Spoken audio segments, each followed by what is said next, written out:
What's going on YouTube? It's Wayne with Wayne's Fish World coming at you with my 125 gallon system. If you guys are new to my channel, this is a 125 gallon tank. It's 6 foot long. This tank has up and down and now it's finally on the right path. I haven't done a water change on this tank in probably 3 to 4 months, and the reason for that is because I have anaerobic bacteria growing in my dirt. Not necessarily that it has to grow in dirt, it just has to grow in an anaerobic place, and I have a deep dirt bed. And that's another topic, but the anaerobic bacteria in the dirt, or a deep dirt bed, or deep sand bed, or a deep substrate bed to speak, basically takes NO3, which is nitrates, turns it into a gas, NO3, and I think it also turns it into, NO2, which is dioxide nitrogen 2 or something like that, I forgot. But it basically gives you the final product of nitrates. As you can see, my water looks fairly clean, and when I keep up with my water changes, you can actually see crystal clear through my tank. And my tank is 6 foot long, and you can see it's kind of starting to get a little mucky. Well, as you can see from the video, the water looks clean, but a simple aquarium vacuum or siphoning the gravel, this is what I got from my 125 gallon system. This clean water actually had all these toxins build up. And then the reason I'm doing a water change is because you can top off the water and it helps, but it's the same reason you just wanted some salt water too.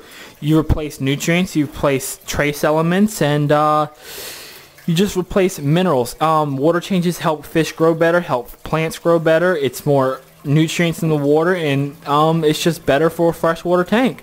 Now, water changes with this system is a double-edged sword, because it's great for the plants, but it's kind of harmful to the fish. Nitrates are very low in this system, but my tap water has 40 parts per million nitrates. Watch me and come along with me in this video, and I'm going to show you how I do water changes in my 125 gallon system. As you guys can see, I basically do it the old school way through a bucket. I am going to change that though. I'm going to have I'm going to tap into my water lines and have tubing coming in here, so when I'm ready to fill my tank back up, all I have to do is turn the knob on or the valve on and adjust the water temperature, and basically have vinyl tubing, put a clamp on it, and water will go right back into my system. Now, I'm going to be right back. I'm going to dump some buckets, and I'm going to show you how I do a water change. Be right back. Alrighty, I'm back. Now, what is the correct way to do water changes? There's a lot of ideas out there, and there's a lot of different methods. First thing, if you're new, you need to realize is you can take advice from another hobbyist or an expert or whatever he is. You can take that advice and learn from it, but make sure you know this. There's no one way to do things in this hobby.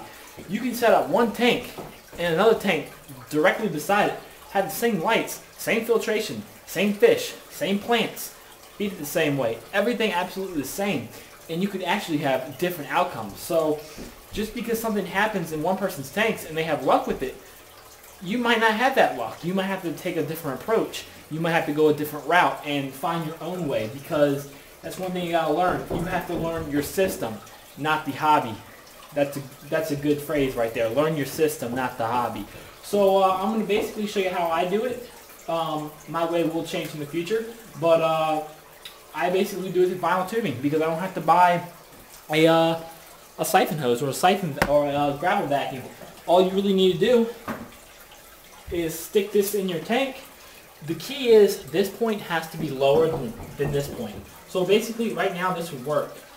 This point has to be higher than this point. What you need to do is suck on it. When water gets about right here and it starts falling down on its own, it's siphoned, so to speak. Okay, I put my thumb on it, and boom, I've got siphoned. So what I like to do is put it down the gravel, make sure I'm not getting a fish like that auto catfish right there, and just go up around the rocks. I really don't worry about getting the water column itself, because it's going to tend to fall back down on the gravel.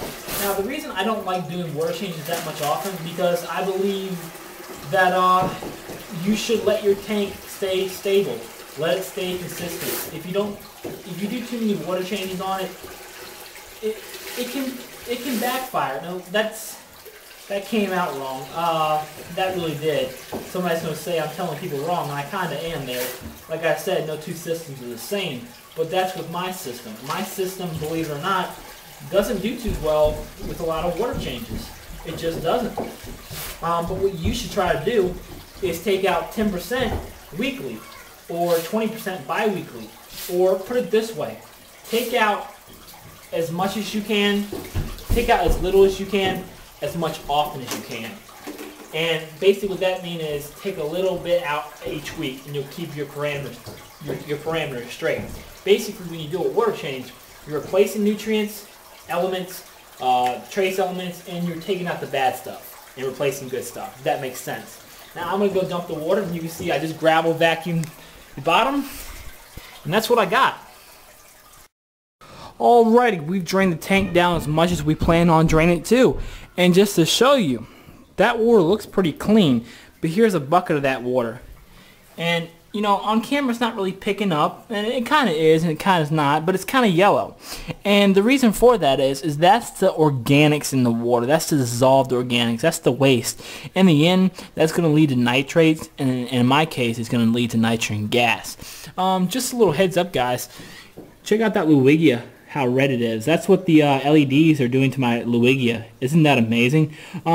Fish are kind of stressing out, and the reason I don't do more is because I don't believe you should do more than a 50% water change. And in my case, with this anaerobic bed, if I drain it more, you see them bubbles popping up in the right hand corner. Let's just say this, bad things happen when I let that pressure drop. If the pressure drops, alcohol and methane leach out, and I've learned that the hard way through the past, and now I know.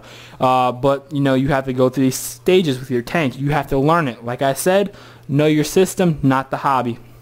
That's pretty much it, guys. And what I'm going to do is I'm going to get the temperature same, and I'm going to slowly introduce the water. I'm not going to pour it in all at once. I'm going to get my 5-gallon bucket and slowly pour it in, get the temperature change the same, and slowly acclimate the fish to the new water.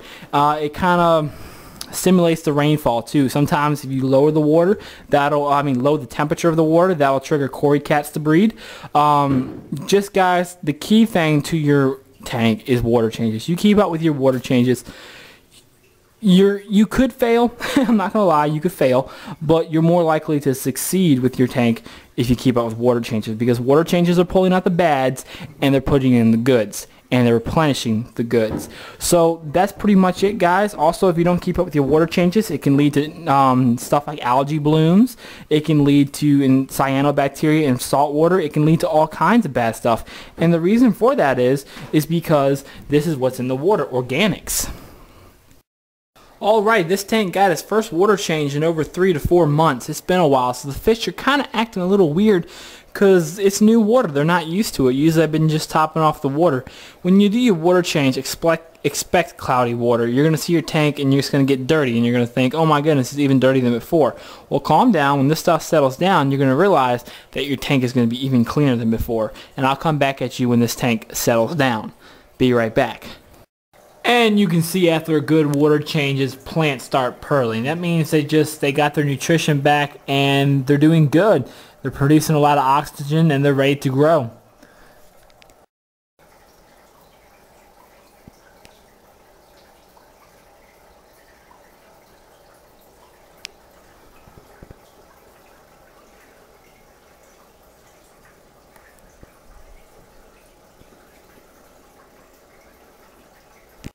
And we're back. Water isn't all the way clear, but it'll settle down the next day or two. Just tested my water and I'm going to show you guys. I pretty much got 0 nitrates or close to 0 nitrates in a Planet tank with, tell you the truth, I can't tell you how many fish is in here. I'll put the number in the video. And I've got a, starting from 4-inch to 9-inch dirt bed. And that is producing a lot of, waste. And basically what's happening is with the balanced system, my plants and the anaerobic bacteria are just keeping up with everything. The fish provide for the plants, and the plants provide for the fish. The bacteria provide for the fish, and the fish provide for the bacteria. Key thing is find balance in your system, keep up with your water changes, and it gets harder and harder to go wrong. that's what's going on, guys. Hope I helped you out. If you have any questions, let me know. I have plenty more educational videos out there. Check them out, guys. If you want me to check your channel out, let me know. I'll see you next time.